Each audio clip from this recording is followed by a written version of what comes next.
बिस्मिल्लाहिर्रहमानिर्रहीम। अस्सलाम वालेकुम। स्क्रीन बोलती है ऐसे सीधे बात आपसे मुखातिब हूँ। लेकिन सियासी हवाले से कोशिश होती है कि बात कम की जाए, क्योंकि सियासी वाबस्तगियाँ हर शख्स की मुख्तलिफ होती हैं और उसी बिना पर, उसी मोहब्बत की बिना पर वो बाज़ औक़ात चीज़ों को समझे बिना उस सियासी वाबस्तगी की बिना पर यानी एग्रेसिव हो जाता है।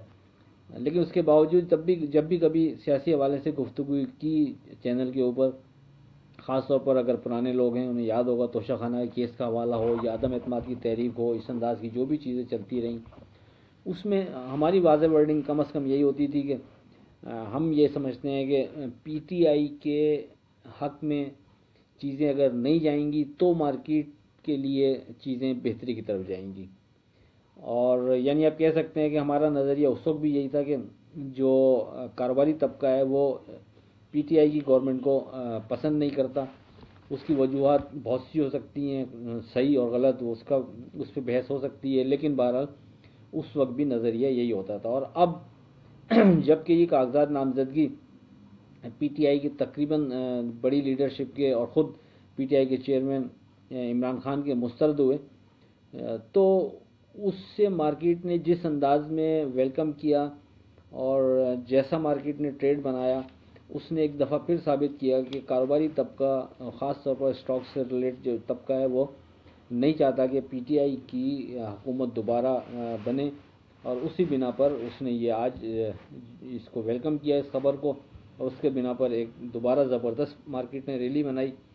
मार्केट ने इजहार से ही, मतलब ओपनिंग से ही अपनी जो तेज़ी शुरू की, और ख़ास तौर पर ओजीडीसी और पीपीएल ने जिस तेज़ी से ऊपर की तरफ सफ़र शुरू किया और जितने थोड़े वॉल्यूम के साथ जल्दी दोनों स्क्रिप्ट कैप हो गए, न सिर्फ कैप हो गए बल्कि फिर क्लोजिंग तक मुसलसल कैप ही रहे। और इंडेक्स भी बढ़ते बढ़ते 64,717 का हाई बनाने के बाद क्लोज भी अपने हाई के करीब 64,661 पर हुआ। तो हमारी नज़र में ये ज़रूर था कि मार्केट पीटीआई के जो लीडरान हैं और ख़ुद बानी पीटीआई के कागजात की नामजदगी को मुस्तरद होने को एक मस्बत के तौर पर लेगी, और लेकिन इतना ज़बरदस्त वेलकम करेगी, सच्ची बात है इसका अंदाज़ा पहले से नहीं था। इसीलिए 61,800 के सपोर्ट लेवल के साथ साथ आपसे 63,300 के रेजिस्टेंस लेवल का जिक्र भी किया था। न सिर्फ जिक्र किया था बल्कि कहा था कि आप 63,300 के ऊपर आने के बाद 63,300 की क्लोजिंग हार को सामने रखते हुए शॉर्ट करके भी ट्रेड कर सकते हैं। मगर मार्केट ने स्टार्ट में ही 63,300 से ऊपर ट्रेड शुरू किया और फिर मुड़कर नहीं देखा। और ख़ास तौर पर ओजीडीसी और पीपीएल के कैप के बाद कम से कम शॉर्ट के हवाले से तो ट्रेड उस वक्त बनता ही नहीं था। और ज़ाहिर मार्केट में आप जब ट्रेड कर रहे होते हैं तो ट्रेड स्क्रीन के हवाले से हम तो बेसिकली हमारा तो फोकस ही वो होता है। तो उस बिना पर भी जिस अंदाज में ट्रेड चल रहा था, तो वहाँ शॉर्ट का उनसर उस वक्त भी नॉर्मल वे में भी बनता नज़र आ नहीं रहा था।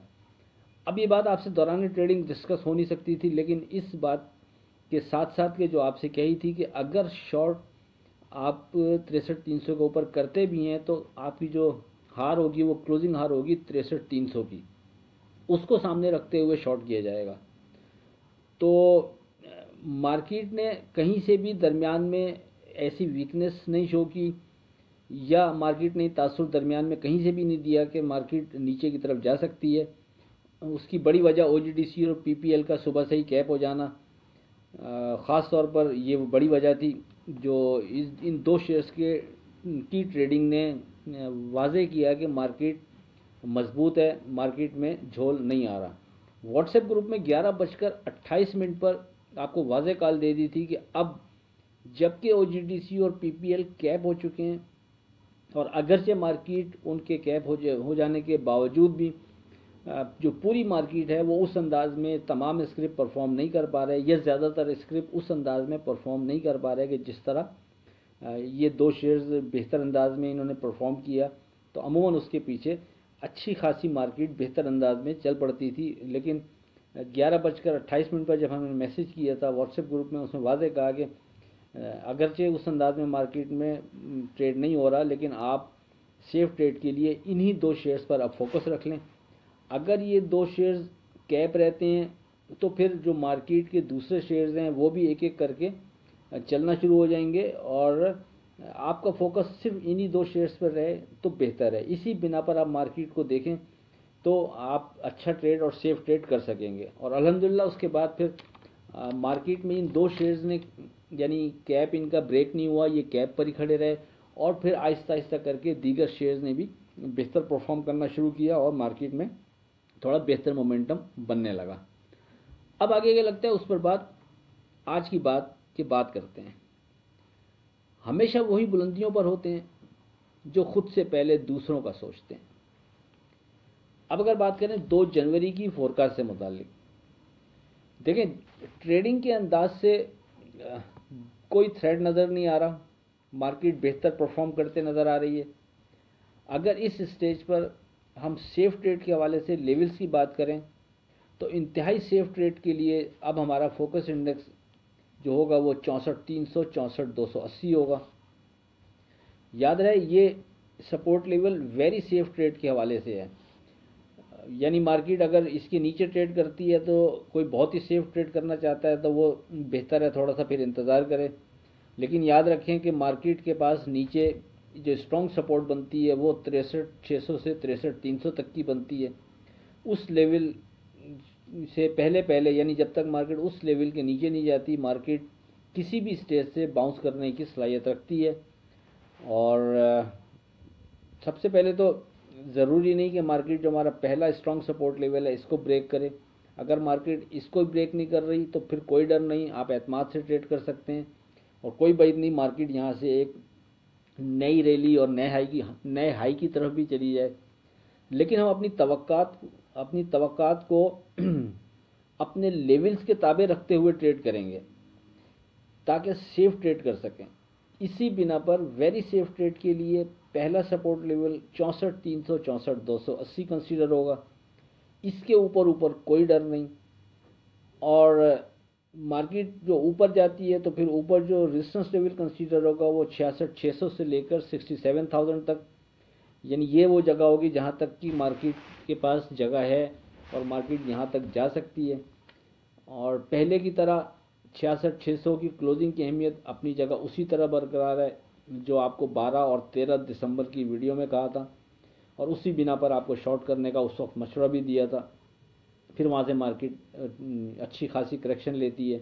तो एज़ पर क्लोजिंग बेसिस उसकी अहमियत 66,600 की इम्पोर्टेंस बिल्कुल उसी तरह अभी भी बरकरार है, ये ध्यान में रखिएगा। यानी इसके ऊपर की क्लोजिंग मार्केट में एक नई और भरपूर तेज़ी का साइन होगी, मज़ीद यहाँ से एक अच्छी रैली बनेगी। इसी तरह जब तक मार्केट की क्लोजिंग 66,600 के ऊपर नहीं आएगी तो ऊपर के लेवल पर मोहतात रवैया बेहतर रहेगा। अब इसके लिए आप मार्केट के साथ साथ अगर मार्केट यहाँ से बेहतर परफॉर्म करना शुरू करती है तो अच्छे अंदाज में मार्केट में ट्रेड करने के लिए आप फिर से उस अंदाज में ट्रेड बना सकते हैं कि मार्केट के साथ साथ आप पोजीशन लेते हुए चलते रहें और नफ़े में जल्दी नहीं करें, सपोर्ट लेवल बनाते हुए चलें। जब तक आपका पहला सपोर्ट लेवल ब्रेक नहीं हो रहा आप मार्केट में खड़े रहें, कोई मसला नहीं है। जिस वक्त आपका पहला सपोर्ट लेवल ब्रेक हो तो थोड़ा सा इंतज़ार करें और नीचे डिप लेने पर फिर जो नीचे का जो लेवल डिसाइड कर पाए हो वहाँ बाय करें। हमारे साथ जुड़े रहेंगे तो व्हाट्सएप ग्रुप में जो भी इस अंदाज में जो चीज़ स्ट्रॉन्ग बनती चली जाएगी वो आपसे डिस्कस होती रहेगी। तो कहने का मकसद ये है कि ब्रैकेट कर दूँ कल की ट्रेडिंग के हवाले से, मार्केट का जो पहला support level very safe trade के हवाले से है वो 64,300 64,280, इसके ऊपर कोई डर नहीं। ऊपर रेजिस्टेंस लेवल 66,600 से 67,000 तक का बनता है। दौरान ट्रेडिंग कोई चीज़ स्ट्रॉन्ग बनेगी डिस्कस हो जाएगी, और पहले से कोई ऐसी चीज़ है नहीं। जो लेवल जो स्क्रिप्ट आपको लास्ट 2-3 दिन पहले दिए थे, उम्मीद है वो कल भी हवाला दिया था कि उनको कंसीडर करें, उनमें अभी भी गुंजाइश है और वो बेहतर ट्रेड मुसलसल कर सकते हैं। तो नहीं मालूम कितने लोगों ने उसको अहमियत दी होगी, लेकिन बहरहाल अभी भी उन स्क्रिप्ट में, और इससे पहले जो हम एक दफ़ा पहले सेफ एंड सिक्योर स्क्रिप्ट की एक लिस्ट दे चुके थे उसमें भी जो शेयर्स हैं जो आप समझते हैं कि अभी उनमें गुंजाइश बाकी है उनको भी कंसीडर कर सकते हैं। कहने का मकसद ये कि मार्केट अगर यहाँ से दोबारा से एक नई रैली बनाने की तरफ जाती है तो आप जो शेयर्स की लिस्ट हमने दी हुई है दो, उनको कंसीडर अभी भी कर सकते हैं, और ख़ास तौर पर उनमें वो शेयर्स के जिन्होंने अभी अपने बॉटम से ज़्यादा दूर नहीं गए उन पर नज़र रख सकते हैं। आखिर में इस दुआ के साथ अल्लाह हाफ़िज़, खुदा आपके कारोबार में बरकत अता करे। इलाही आमीन। अल्लाह हाफ़िज़।